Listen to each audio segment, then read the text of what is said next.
Communiqué du Conseil des ministres du mercredi 2 avril 2025, le chef de l'État, son Excellence, M. Bassirou Diomaye Diakhar Faye, a présidé, ce mercredi 2 avril 2025, la réunion hebdomadaire du Conseil des ministres au Palais de la République. À l'entame de sa communication, le chef de l'État a adressé ses chaleureuses félicitations et présenté ses meilleurs vœux à la Oumma islamique à l'occasion de la célébration de l'Aïd el-Fitr Korité, marquant la fin du mois béni du Ramadan.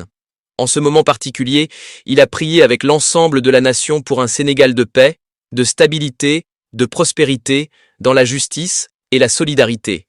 Il a félicité le gouvernement et les services de l'État pour les diligences réalisées en vue d'une maîtrise des approvisionnements et des prix sur l'étendue du territoire national. Le mardi 2 avril 2024, le président de la République prêtait serment devant la nation, marquant ainsi son entrée en fonction. En ce mercredi 2 avril 2025, jour anniversaire de son accession à la magistrature suprême, il a adressé ses félicitations au Premier ministre M. Ousmane Sonko et à l'ensemble du gouvernement pour le travail exceptionnel de rectification et de redressement accompli, sans répit, durant cette année charnière. Dans la dynamique de transformation systémique engagée, il a exhorté le Premier ministre, chef du gouvernement, à faire prendre toutes les mesures requises afin d'accélérer dans chaque ministère la mise en œuvre des projets, programmes et réformes en privilégiant le dialogue social conformément aux principes directeurs et objectifs de la vision pour un Sénégal souverain, juste et prospère.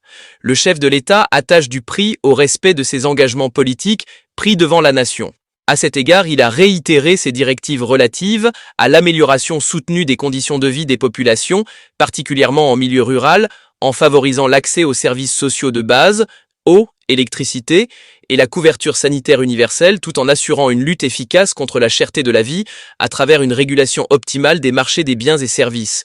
Dans cet esprit, il a salué les énormes efforts consentis par le gouvernement qui ont abouti à la baisse, qui entre en vigueur le 4 avril 2025, du prix du kilogramme du riz passant de 450 francs CFA à 350 francs CFA, soit une baisse de 100 francs CFA. Il a demandé au Premier ministre d'accélérer avec le ministre de l'Agriculture, de la Souveraineté alimentaire et de l'Élevage et le secrétaire d'État aux coopératives et à l'encadrement paysan le déploiement de la stratégie nationale de souveraineté alimentaire par une préparation optimale de la prochaine campagne de production agricole 2025 et la finalisation de la révision de la loi agro-silvopastorale. Au demeurant, il est impératif de développer tous les mécanismes de consolidation de l'économie sociale et solidaire, ainsi que des coopératives communautaires lancées et d'intensifier l'implantation effective des pôles territoires. Par ailleurs, le président de la République a demandé au Premier ministre et au ministre de l'Éducation nationale, de la formation professionnelle et technique et de l'enseignement supérieur, de la recherche et de l'innovation, de prendre toutes les mesures nécessaires pour le bon déroulement des enseignements,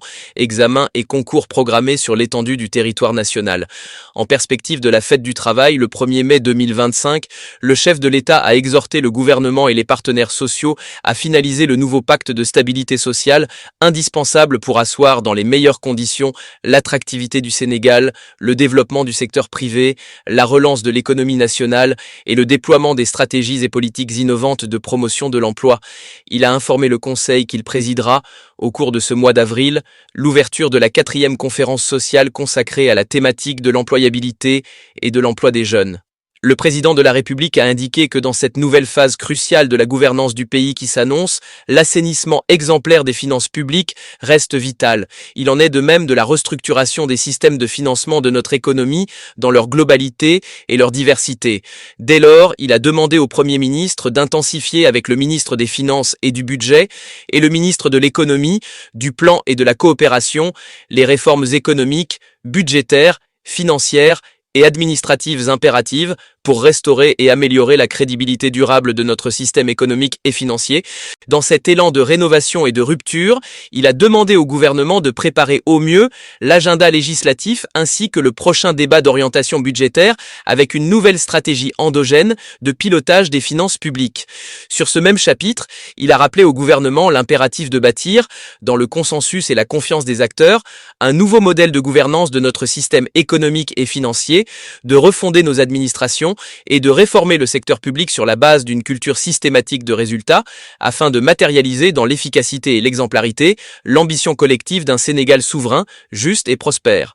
Le Sénégal va célébrer, le 4 avril 2025, le 65e anniversaire de son indépendance qui sera présidé par le chef de l'État à la place de la Nation, à Dakar. Cette cérémonie sera ponctuée par une prise d'armes, suivie d'un défilé, en grand format, civil et militaire. La fête nationale est un événement majeur du calendrier républicain qui magnifie le rôle et la place de l'armée et de la jeunesse dans la construction et le développement du pays. Le président de la République a rendu un vibrant hommage à nos anciens combattants, à nos forces de défense et de sécurité, qui veillent en permanence à la protection du territoire national, assurent là la sécurisation des personnes et des biens et contribuent au rayonnement international du Sénégal. Cette année, la fête de l'indépendance sera marquée d'une pierre blanche par la décision du chef de l'État de donner le nom du président Mamadou Dia à un axe emblématique de la capitale, le boulevard Général de Gaulle. Pour rappel, cette artère, anciennement appelée Allée Coursin, a servi de cadre au deuxième défilé du 4 avril 1962 par décision de Mamadou Dia, alors président du Conseil. Mamadou Dia fut surtout avec Modibo Keïta, le cosignataire des accords de transfert de compétences du 4 avril 1960 qui ont consacré l'indépendance de la Fédération du Mali, Sénégal et Soudan, avec le général Charles de Gaulle, président de la République française et président de la Communauté française, évoquant la problématique de la préservation de l'attractivité du secteur touristique national, le chef de l'État a rappelé au gouvernement l'impératif de prendre toutes les dispositions et mesures requises pour assurer la sécurisation des personnes et des biens dans les sites, zones et établissements touristiques sur l'étendue du territoire national. Au demeurant, il apparaît urgent, suite à la réunion conjointe entre le ministère de l'Intérieur et de la Sécurité publique et le ministère du Tourisme et de l'Artisanat, de procéder à la création du commissariat spécial chargé du tourisme et de renforcer en ressources humaines et en équipements adéquats la nouvelle structure. Les ministres en charge de l'Intérieur, des Forces armées et du tourisme veilleront à la mise en œuvre pragmatique d'une nouvelle politique de sécurisation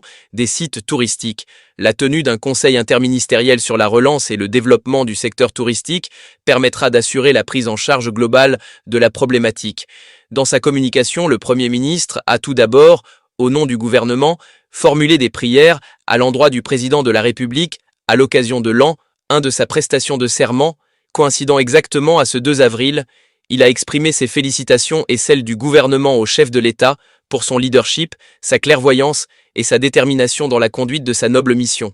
Il lui a renouvelé l'engagement et la loyauté de l'ensemble du gouvernement pour la réalisation de sa vision d'un Sénégal souverain, juste et prospère.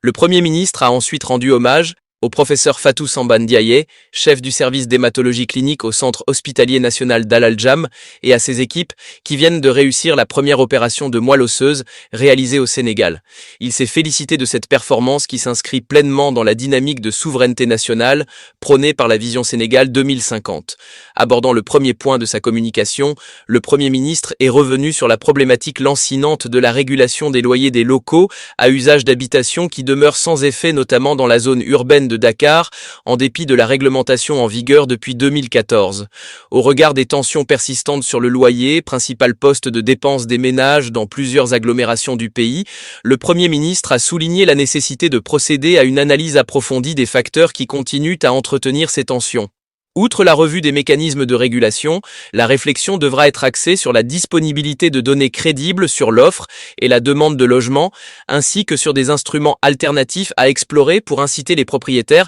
à fixer des loyers compatibles avec la méthodologie de la surface corrigée. Le Premier ministre a également relevé les facteurs structurels à prendre en compte, tels que les manquements en termes de politique d'urbanisation et de pôles urbains, ainsi que les très faibles réalisations des programmes d'accès aux logements sociaux. Sur la base de ces constats, le Premier ministre a demandé au ministre chargé du Commerce, en relation avec le secrétaire d'État à l'urbanisme et au logement, le ministre des Finances et du Budget et le secrétariat général du gouvernement, de procéder à l'évaluation approfondie de ce dossier et de proposer avant la fin du mois de juin 2025, à l'issue d'un processus inclusif avec toutes les parties prenantes, des actions réalistes et efficaces de modification des dispositions réglementaires relatives à la régulation des loyers des locaux à usage d'habitation. Abordant le second point de sa communication, le Premier ministre a souligné l'urgence attachée au renforcement du dispositif de contrôle interne dans l'administration publique en vue de prendre en charge les manquements et irrégularités notables et récurrents notés dans la gouvernance du secteur public et parapublic. Il a relevé que cette situation est particulièrement favorisée par les dysfonctionnements dans la mise en œuvre des bonnes pratiques en matière de contrôle interne pour limiter les risques, en général les risques opérationnels en particulier. À cet égard, le Premier ministre a demandé au ministre secrétaire général du gouvernement de mettre en place, autour du bureau de suivi et de coordination de l'inspection générale d'État à la primature, un groupe de travail chargé de faire l'état des lieux et de proposer un plan d'action visant à améliorer le fonctionnement et l'efficacité des inspections internes des ministères au plus tard fin juin 2025. Dans cette attente, il a demandé au ministre de lui transmettre le point du niveau d'exécution du programme de contrôle interne de l'année 2025 au cours du premier trimestre et de la tenue régulière des réunions de coordination des départements ministériels consacrés au rapport périodique de contrôle interne.